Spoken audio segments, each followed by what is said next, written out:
제가 10년 전에 우리 한국교회사에 대해서 그리고 우리 한국교회 분열에 대해서 낮예배와 저녁예배를 통하여서 말씀을 드렸습니다. 우리 많은 성도들이 잘 알고 있지만은 우리나라의 교회의 태동을 역사를 다 말할 수는 없습니다. 시간이 너무 많으니까. 그래서 우리 교회는 어떻게 태동되었는가 그런 정도는 우리가 알고 신앙생활하면 좋겠다 생각을 해서 오늘 말씀은 한국교회 136년의 태동에 대해서만 잠깐 말씀을 드리려고 합니다. 이 세상은 하나님께서 창조하시고 에덴 동산에 아담과 하와를 만드셔서 하나님을 찬양하며 살도록 하셨지만은 범죄함으로 말미암아 그들이 하나님을 떠나고 결국은 고통과 죽음을 가지게 되었고 멸망의 백성들이 되었습니다.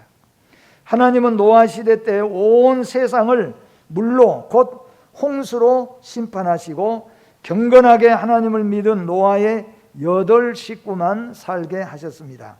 그러나 그들도 역시 세월이 흐르면서 범죄하고 바벨탑 이후로 모든 인류는 흩어져 살기 시작했고 하나님은 아브라함 때에 믿음의 조상으로 부르시고 지금의 이스라엘을 삼으셨습니다.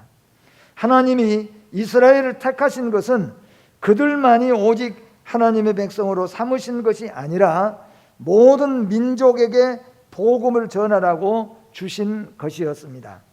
그리고 지금으로부터 2000년 전에 약속했던 메시아 곧 예수 그리스도께서 이 땅에 오셨습니다. 예수는 우리 인류의 죄를 위하여 대신 십자가에서 죽으시고 죽으신 지 약속대로 사흘 만에 다시 살아나셨고 제자들과 500여 명의 사람들에게 일시에 보이시고 오늘 본문처럼 하늘로 승천하여 가시고 다시 오시리라고 약속하였고 오늘 예수 믿는 믿음의 성도는 다시 오실 예수 그리스도를 기다리는 신랑의 신부와 같은 신분이라고 하는 것입니다. 우리 주님께서 하늘로 올라가실 때 성령을 보내시겠다고 약속하셨고 약속한 성령은 열흘 만에 마가의 다락방에 120여 명이 모여서 기도할 때에 임하셨습니다. 이 성령은 영이심으로 눈에 보이지는 않지만 삼위일체 하나님 가운데 제3위에 해당하는 분으로서 우리를 깨닫게 하시고 믿음을 가지게 하시고 위로와 소망을 주시며 예수 믿는 성도의 마음에 함께 계시면서 천국에까지 우리를 인도해 가실 줄로 믿습니다. 이렇게 탄생된 기독교는 처음에는 예루살렘을 중심으로 시작되었고 박해가 더해가면서 소아시아 곧 지금의 터키와 유럽을 중심으로 복음이 전해지기 시작하여서 수천 년을 거치면서 약 136년 전에 우리나라에 처음으로 공식적으로 들어오기 시작하여서 수많은 환난과 핍박 속에서 성장하여 오늘날의 한국교회를 낳게 되었습니다. 그러면은 한국교회 136년의 그 태동을 잠깐 살펴보고자 합니다. 첫째로 한국을 최초로 다녀간 선교사, 이 세상에서 우리나라에 복음이 들어올 때 최초로 다녀간 선교사는 구출라프 선교사, 곧 구출라프 목사입니다. 1832년 개신교 선교사로서 최초의 황해도, 지금의 장산곳, 백령도, 대청도 등지에서 복음을 전했습니다. 2권의 성경을 순종 왕께 상전했고 한문 보급 성경책을 해안지대에 보급하고 주기도문도 가르쳤습니다. 이 구출라프 목사는 순종 32년에 한문 성경과 전도지, 약종, 유리, 감자, 그러니까 우리가 선교를 가면은 필리핀이나 몽골이나 태국이나 이런 데로 우리가 선교를 가면은 선교 물품을 많이 싸가지고 가잖아요.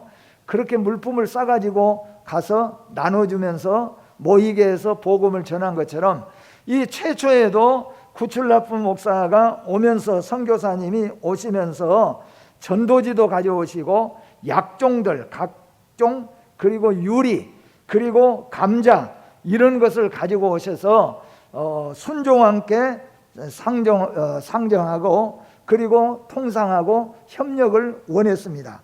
그러나 순종이 이것을 거절했습니다. 만약에 그때만 복음을 받아들여서 기독교가 바로 들어왔다면 아마 우리나라는 이보다도 더 앞서고 기독교에 있어서도 찬란한 문화를 더 많이 가질 수가 있을 줄로 압니다. 그러나 국민들은 그때 감자 씨를 받아서 심었습니다.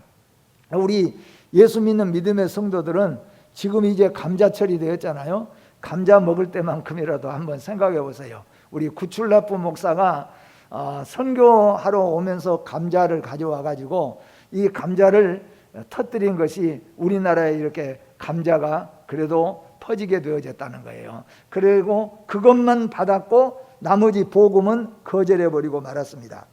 그리고 40일간을 머물다가 돌아갔습니다. 그런데 이 구출라프 선교사는 우리나라의 선교사로 파송받은 것이 아니라 중국의 선교사로 중국에 파송을 받았는데 중국에서 우리나라로 잠깐 이렇게 복음을 전하기 위해서 살펴보러 와서 약 40일간을 머물면서 이렇게 복음을 전하다가 돌아갔습니다. 그 다음에 두 번째로는 대동강변의 순교자 토마스 목사입니다. 이 토마스 목사는 23세에 목사 안수를 받았습니다. 원래는 의사입니다. 그래서 의사로서 의료를 해야 되는데 사명이 너무나 불타니까 목사 안수를 받고 26살 나이에 우리나라에 파송을 받았습니다.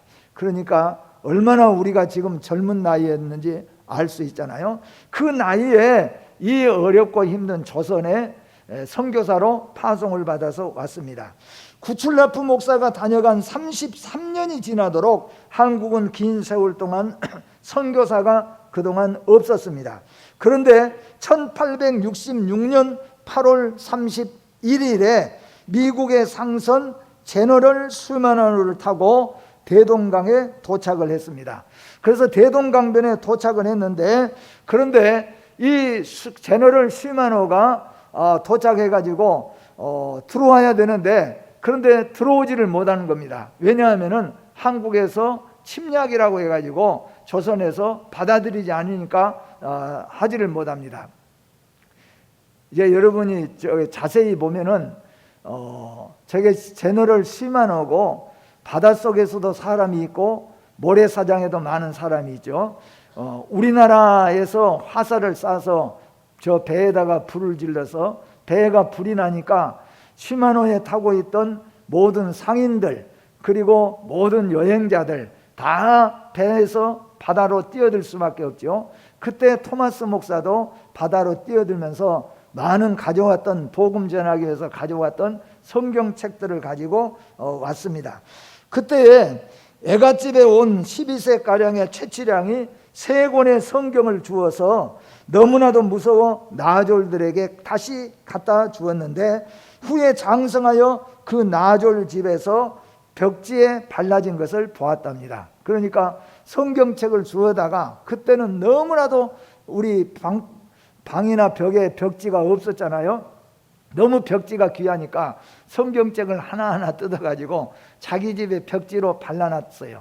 그러니까 아마 발라놓고 나졸들이 그거에 누워서 앉아서 보게 되겠죠. 그렇게 보면서 예수를 믿게 됐는지 몰라도 그때 토마스 목사를 처형시켰던 나졸 가운데 하나는 벽에다가 벽지로 발랐던 그 나졸이 나중에 가서 예수를 믿는, 그리고 하나님 앞에 회개하는 역사가 실제로 일어났습니다.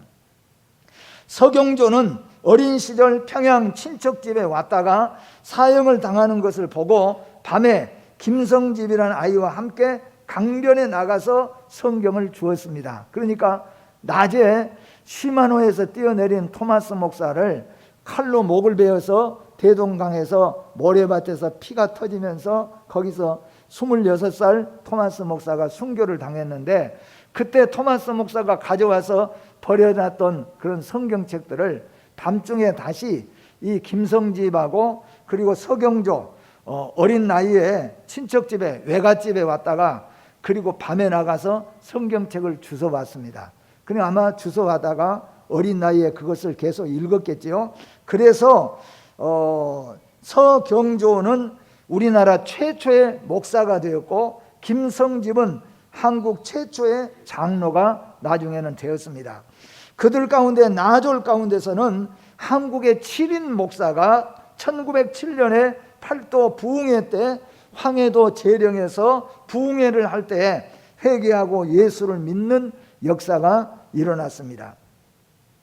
다음은 만주의 선교사입니다. 만주 땅에, 우리의 만주에 와서 복음을 전했던 선교사입니다. 로스 목사와 맥킨타이 목사입니다. 대원군 이하응의 탄압으로 천주교의 희생자들이 늘어나므로 고려문 장터 가까이에 여관에서 중국인 서기를 시키어서 전도를 했습니다. 그러니까 내놓고 전도를 할 수 없으니까 여관을 하나, 장터, 고려문 장터 가까이에 여관을 하나 얻어놓고 그 여관에서 몰래 청년들을 불러다가 몰래 성경 공부를 시키고 신앙생활을 시켰다는 거죠. 그 사람들이 처음에 그 사람들이 누구냐? 이응찬, 백홍준, 이성아, 김진기, 이 네 사람들이 그래서 우리나라 최초로 1876년에 세례를 받은 사람입니다. 오늘 유아 세례도 받고 했죠. 우리나라에서는 최초로 세례를 받은 사람들이 바로 이 네 사람이 세례를 받았습니다. 한국의 교회의 최초의 공식 선교사, 그러면서 이제 1885년에 정식으로 우리나라에서 선교사를 받을 수 있도록 협상을 했습니다. 그래서 우리나라에 정식으로 공식적으로 선교사가 들어오게 된 것이 바로 136년 전에 1885년 4월 5일 부활주일 아침에 고종 22년에 인천 제물포항에 배가 내렸습니다. 그때 오신 분이 장로교 선교사로는 언더우드 목사, 감리교 선교사로는 아펜셀러 목사가 우리나라에 처음으로 공식적으로 발을 딛게 되어졌습니다. 그래서 우리나라의 기독교의 태동의 역사가 136년이 되었습니다. 또한 한국교회의 부흥의 시발점이 되었던 1907년 평양 대부흥운동의 114년이 되는 해가 바로 올해입니다. 다음에는 서울 최초 교회, 그러면서 모든 복음은 사실상은 평양을 중심으로 해가지고 교회가 이루어져 갔지만은 서울에 있어서는 최초 교회가 1887년 9월 27일에 세문안 교회가 세워졌습니다. 그러니까 남한에서는 최초로 세워진 교회는 서울에 있는 세문안 교회가 세워졌다는 거죠. 그리고 우리나라 최초의 병원은 1885년 알렌 의료 선교사에 의해서 서양식 병원인 제중원, 여러분 제중병원이라는 이름을 많이 들어보죠. 제중원에서 뿌리를 두게 됩니다. 제중원이란 뜻은 널리 베풀어 사람을 구제한다, 그런 뜻을 가진 것이 제중원입니다. 이 제중원이라는 병원을 만들게 되어졌는데 후에 다시 이 제중원은 왕실에서부터 평민에 이르기까지 다양한 사람들을 진료하는 기관으로 성장을 했습니다. 그런데 후에는 미국의 세브란스 씨라는 분이, 세브란스라고 하는 분이 그때 1만 불, 그때 돈으로 1만 불을 후원금을 냈습니다. 그때 돈으로 1만 불이면은 지금은 어마어마하겠죠. 그래서 그 1만 불을 들여서 지은 병원이 우리나라의 최초 병원인데 무슨 병원입니까? 세브란스 병원입니다. 세브란스 씨가 후원했다고, 그래서 세브란스 씨가 병원을 설립했다고 해서 세브란스 병원이 우리나라의 최초로 세워지게 되어졌다는 겁니다. 그리고 연희전문학교, 학교로는 또한 배제당, 이화학당이 있었는데 연희전문학교를 세웠는데 나중에 연희전문학교와 세브란스 병원이 합병을 하게 됩니다. 그러면서 연희전문학교와 세브란스를 합쳐서 연세대학교, 지금의 연세대학교가 세워졌습니다. 이게 뭐냐면은 다 우리 기독교에서 병원도, 참 병원도 기독교에서 선교사들이 와서 세우고, 학교도 실제적인 학교도 다 선교사들이 와가지고 이와 같이 학교도 다 세웠다는 겁니다. 1907년 평양대 부흥회 운동이 일어났습니다. 1907년 1월 14일 평양 장대현 교회에서 길선주 목사의 공개적인 회개를 시작으로, 그때 길선주 목사가 공개적으로 사람들 앞에서 자기의 죄를 회개하니까 한 사람 두 사람 막 일어나서 자기 죄를 회개하기 시작했어요. 그러니까 공개적으로 회개한다는 것은 엄청난 성령의 강한 심령 속에서 압박을 받았다는 거죠. 그래서 공개적으로 회개의 역사가 일어나면서 우리나라에 엄청난 부흥의 운동이 일어나기 시작했습니다. 한국 교회는 최초 7인 목사가 그래서 탄생했습니다. 그분들이 바로 서경조, 길선주, 양전백, 한석진, 방기창, 이기풍, 송민서, 이렇게 7명의 목사가 처음으로 우리나라에서 탄생되었고, 우리나라에서 처음으로 선교사를 이제 외국으로 파송하게 됩니다. 이 7명 중에서 그게 누구냐 하면은 이기풍 선교사예요. 어디로 파송했을까요? 제주도로, 멀리 어떤 나라로 파송한 게 아니라, 그때 당시에는 제주도가 멀리 떨어져 있으니까 제주도로 파송해서, 지금 아마 제주도에 가면은 이기풍 선교사의 기념관이라든가 이런 교회들이 있음을 알 수가 있습니다. 이 모두가 다 평안 남북도 출신들입니다. 그리고 조선예수교 장로회 동노회가 조직되었습니다. 이제 우리는 뭐 광주노회, 전남노회, 서울노회, 수도노회 이런 노회들이 많이 있고, 우리 총회 안에만 156개의 노회가 있습니다. 그런데 우리나라에 처음에는 노예가 하나밖에는 없었다는 거예요. 그래서 동노예라고 부릅니다.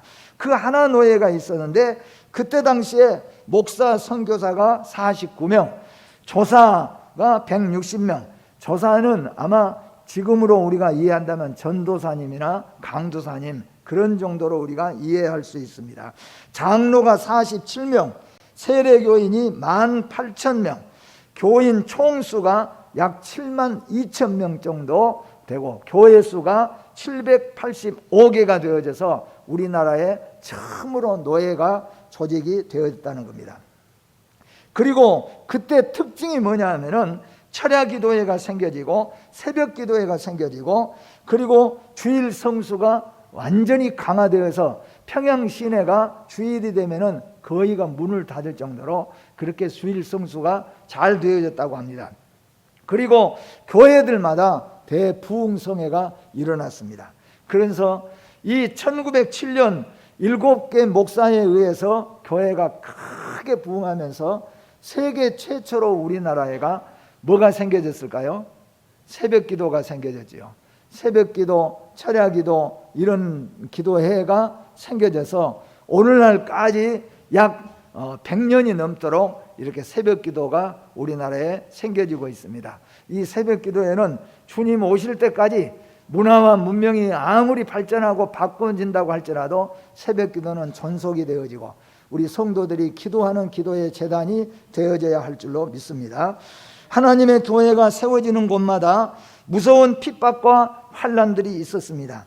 유대교와 로마의 핍박이 초대교회에 있었던 것처럼 한국 교회도 불교와 유교 속에서 말로 할 수 없는 우상과 미신 속에서 교회는 성장하며, 그리고 결국에는 개신교가 약 130개 교단, 교회가 약 5만 8천 교회, 그리고 신도 수는 약 1200만 명. 그런데 지금은 많이 줄어들어서 1000만 명 정도 될 거라고 추산을 합니다. 그리고 광주에만 약 1500개 교회가 있습니다. 우리 광주 세안교회는 1979년 12월 9일에 설립되어서 올해 41년째 되었습니다. 이제 우리 하나님께로 돌아가야 됩니다. 1907년 평양 대부흥운동은 어디서부터 시작되었습니까? 교회가 말씀으로 돌아가자, 성령으로 돌아가자, 기도로 돌아가자, 이 기치 속에서 평양 대부흥운동이 일어났습니다. 평양 대부흥운동이 일어나서 모든 사람들이 하나님께로 돌아오기 시작했습니다. 하나님께로 돌아온 나라, 돌아온 민족, 돌아온 가정, 돌아온 성도는 모두가 하나님의 은혜를 다 입었습니다. 기독교 역사에 보면은 니느웨 성, 다윗, 히스기야, 베드로, 과거에는 우상에 그리고 술독에 빠져 살고 과거에는 깡패로 살고 창녀로 살았어도 예수 믿고 하나님께로 돌아오면은 하나님은 그들을 받으시고 영원한 새 사람으로 하나님이 세우셨다는 것입니다. 하나님의 나라 천국 백성이 되는 길은 우리를 구하시기 위해서 이 땅에 오신 예수 그리스도께서는 우리의 흑암 같은 더러운 죄짐을 지시고 십자가에 달려서 죽으셨습니다. 우리 인생에게는 이 땅에서 예수를 믿는 것밖에 구원의 기회가 없습니다. 한 사람도 빠짐없이 주저하지 마시고 조용히 예수님을 진심으로 부르시기를 바랍니다. 요한복음 1장 12절에 영접하는 자, 곧 그 이름을 믿는 자들에게는 하나님의 자녀가 되는 권세를 주셨으니라고 말씀합니다. 또한 사도행전 2장 21절에서는 누구든지 주의 이름을 부르는 자는 구원을 받으리라고 말씀하셨습니다. 그리고 이사야 1장 18절에서 20절은 같이 한번 읽어봅니다. 18절부터 20절 시작. 여호와께서 말씀하시되 오라 우리가 서로 변론하자. 너희 죄가 주홍 같을지라도 눈과 같이 희어질 것이요 진홍같이 붉을지라도 양털같이 되리라.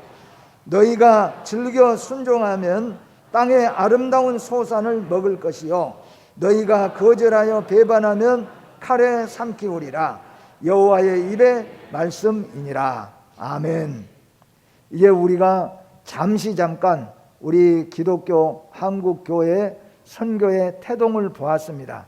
한국교회는 많은 환난과 고난과 핍박을 겪으면서 그러면서 특별히 평양 대부흥운동, 새벽기도뿐만 아니라 철야기도, 기도운동 이런 것들을 통하여서 교회가 왕성하게 부흥한 것처럼 다시 한국교회가 평양운동으로 돌아가서 살아있는 교회로서 하나님께 영광 나타내며 특히 우리 교회가 빛과 소금의 역할을 잘 감당할 수 있기를 주의 이름으로 축복합니다. 기도하겠습니다.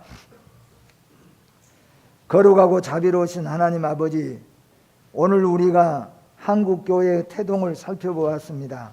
우리 한국교회가 조선 땅에 처음에 복음이 들어올 때 정말로 들어오지 못해서 여러 번 거절당하고 순교도 당했지만은 결국에는 뿌리를 내리게 되어졌고 한국교회가 세계 제일 되는 교회들로서 성장할 수 있도록 복을 주신 것을 감사합니다. 이제 우리도 다시 오실 예수님을 기다리면서 이 복음을 널리 증거할 수 있는 우리 성도들이 되게 하시고 우리 교회가 되게 하시고 다시 말씀운동, 성령운동, 기도운동으로 우리가 돌아갈 수 있도록 은혜와 복을 더하여 주시옵소서. 예수님의 이름으로 기도하옵나이다. 아멘.